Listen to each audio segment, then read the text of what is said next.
时间又过去1个星期，这个星期又给大家带来5个有趣的开源项目。第一个 Billy Note， 这是一个通过 LL 大模型进行 AI 笔记总结的一个工具。第二个 OpenList， 这是一个网盘聚合工具，它是一个 Alist 的一个平替工具。第三个 Automa， 这是一个浏览器控制插件，它能通过 AI 的方式对浏览器进行全面的控制。第四个 Chrome MCP Server， 这是通过 MCP 方式对我们的 Chrome 浏览器进行一个直接性的控制。第5个 MidSim， 这是字节跳动团队开源的一个浏览器控制插件，功能非常强大，制作不易，点个赞加个关注吧。你现在看到这个工具叫 Billy Note，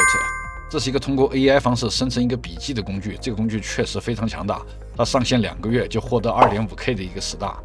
平时我们在 B 站上或者油管上看到一个非常长的一个学习的一个视频的时候，我们是不是首先第一个需要做笔记？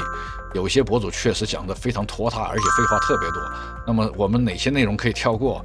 工具就全部能完成我们所看到的所有这些工作。它有几个最大的特点：第一个，支持的平台多；第二个，它生成的笔记的风格多；第三个，它能支持的模型多；第四个，它可以生成一个视频的一个对应的截图。最重要的，它还能根据内容进行转跳。现在我们简单来看一下它如何来使用。那启动以后会打开我们的这么一个页面，我们首先点击这里，进行我们一个模型的一个基本配置。那么这里我们以硅基流动为例，你把你的对应的参数全部配置好以后，这里点击刷新模型，这时候你会看到我们的对应的模型，你点击一个模型，然后进行保存即可。然后回到我们的主界面，把你的视频的链接以及你的音频以及你的使用的大模型和你的笔记的方式，这里选择好，然后点击生成。现在我们的右手边这个内容就是我们通过我们的链接，把我们视频当中的所有的要素全部提取出来以后，它生成了一个总结性的一个文章。首先我们可以看到我们这个地方有一个我们的目录，然后是根据我们的视频的内容，它进行了一个总结。因为我们这个视频是做一个项目介绍，它把它分成1个项目、2个项目、3个项目、4个项目和5个项目，并且把每一个项目当中的简介、特点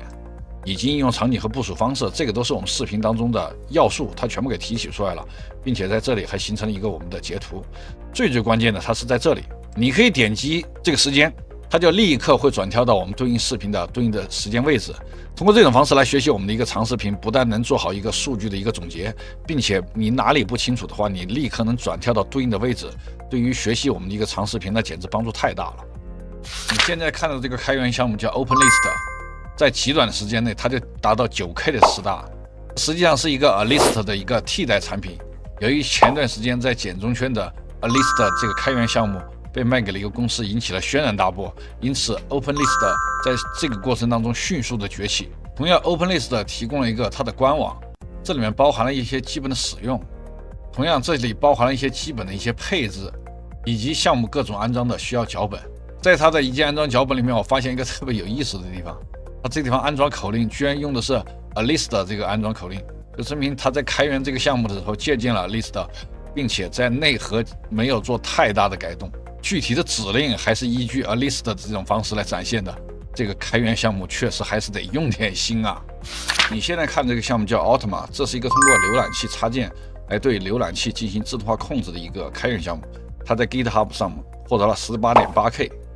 它不但能自动填写表单，重复执行一些简单动作，并且它还能像扣子、N8N 这种方式，通过拖拽的方式来构建一个你自己的工作流。那我们简单来看一下，它大概能实现哪些功能。比如说，现在我们来记录我们的浏览器的一个重复性的动作，以后我们每天都要执行这个动作。这里我们演示一下如何来进行一个重复性动作的记录。首先，我们在这里打开一个必应的网页，然后点击 Automa 这个插件，然后点击控制面板。在我们的控制面板中有一个 Workflow， 然后选择 Record， 然后这里比如说我们起一个 Task 这么名字，然后点击记录。这个时候我们可以看到我们的页面就会被记录下来。比如说我们输入特斯拉股票的价格，然后我们点击一下搜索网页，这个时候我们就可以看到特斯拉股票的价格。然后我们回到我们的控制面板当中，点击 Stop， 然后记录完成以后，我们在我们的任务列表里面就会看到这个 Task 这个任务。当我们点击它以后，它会自动启动浏览器，输入价格，然后点击搜索。这样子我们就可以通过很简短的一个方式，把我们在浏览器上一个固定的动作定义成一个工作任务，你每一次执行这个工作任务就可以完成，并且它呢像 N8N 那样子，通过拖拽的方式来完成我们的一个工作流的自定义的一个行为，并且它还能通过这种类似于触发器的这种形式，让你定时来执行这个工作任务。这样子，我们来看一个具体的例子。现在你看到这个就是一个自动化工作流，它通过网络上抓取一个365的一个新闻，将这个新闻自动发送到我们的微博账户上。在整个流程当中，你不但可以调整你的工作，并且可以调整你数据的获取方式，以及你抓取制定化一个你希望自己的一个工作流。现在我们来看一下具体的效果。我们只需要在这里点击我们刚才制定好的一个工作流，点击执行。这个时候我们可以看到它开始抓取我们的网页，登录我们的微博，把信息自动发布。整个过程是一气呵成的，不需要你有任何的干预。对于 Automa 的学习难度大不大呢？应该说是非常简单。首先第一个，它的入门介绍的这个文档，居然它提供了一个中文的可视化文档，这里面把我们所需要了解的一些基本化的一些东西，它全部给介绍清楚了。而且它还提供了具体的课程教学，而还有一个具体的一个视频的示例，来讲解我们的每一个工作流，以及我们如何来使用 Automa 的整个行为。应该说，它提供的学习资料以及学习的方式非常全面，使我们掌握 Automa 这个自动化工具，应该说难度不大。如果有兴趣的小伙伴，一定要来尝试一下。这个叫 Chrome MCP Server 这个项目，确实还是相当有货的。它是通过 MCP 服务器的这种形式与浏览器进行通话，最后通过对浏览器的控制，以实现我们的自动化的工作。并且它在这里与 Playwright 这种方式进行了一个简单的一个比较，从资源占用、绘画方式以及 API 权限以及响应速度进行了一个全方位的比较。当然，它肯定是比这些全都要好的，也不知道这种算不算一种雷军比较法。它的安装步骤与安装方式实际上非常简单。第一个，首先把浏览器插件安装上，然后安装你的 NPM， 再安装你的 PNPM， 最后把你的 MCP 服务器的通信地址与通信协议绑定好。这个时候，我们就可以通过第三方工具来控制我们的浏览器了。它在这里展示了 Chrome MCP Server 所能完成的一些基本功能。它从浏览器的管理、截图和视觉、监控、内容分析、交互操作以及数据管理这几个方面，基本上涵盖了浏览器上的所有操作。现在我们来看一下它具体的使用效果。你现在看的这个就是通过 Cloud 客户端通过 MCP Server 阅读当前我们的文章，然后进行文章的一个总结和结构的划分，最后把我们的整个文章的一个逻辑脉络绘制成一个类似于我们流程图框架的。你现在看的这个实际上是我们上传了一张图片，这是一个关于向量数据库的一个数学一个描述，然后它根据这个信息的提取，把我们的向量数据库的一个基本原理在这个里面完全的展示出来了。这两个例子当中，我们可以非常清楚的看到，通过 MCP 来控制浏览器的这种方式是非常有效的，而且可行的。把这个项目整合到你的 Cursor 当中，对于做 Web 开发的话，那是相当有帮助的。这个叫 MidScience.js 的开源项目是字节团队开发的一个关于浏览器 MCP 控制的一个开源项目，已经获得了恐怖的 9.3K 的一个 star。同样，它可以完成 Web 的这个自动化，它采用的是 Puppet 技术或者是 Playwright。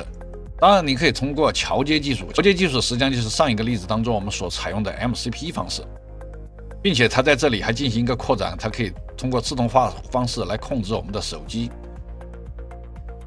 同样，它提供了3种 API 方式与我们的整个项目进行一个有效的通信，这样子可以极大的提高我们的灵活性。为了更好的适用通用性，它同样采用的是一种 Chrome 插件的方式来实现的。现在我们来看一下具体的使用方式以及效果。在当前这个例子当中，我们实际上是采用的是 JS 代码方式进行任务驱动，然后搜索周杰伦演唱会的一个基本信息，最后将我们的数据写入 Google 的文档当中进行保存。这个第二个方式是通过 ADB 来控制我们手机安卓系统来找到我们的导航的目的地。前两个例子我们看起来比较简单，我们来看一下最后这个例子。这个例子确实是一个比较复杂的一个工作任务。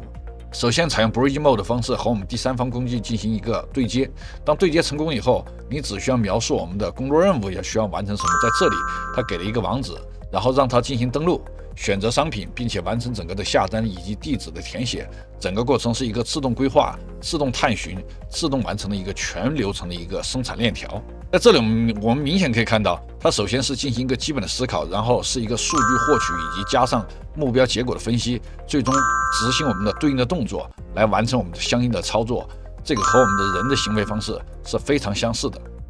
好了，今天我们要介绍到所有项目就到此为止，感谢你的观看。喜欢我的频道的话，那就订阅一下我的频道吧。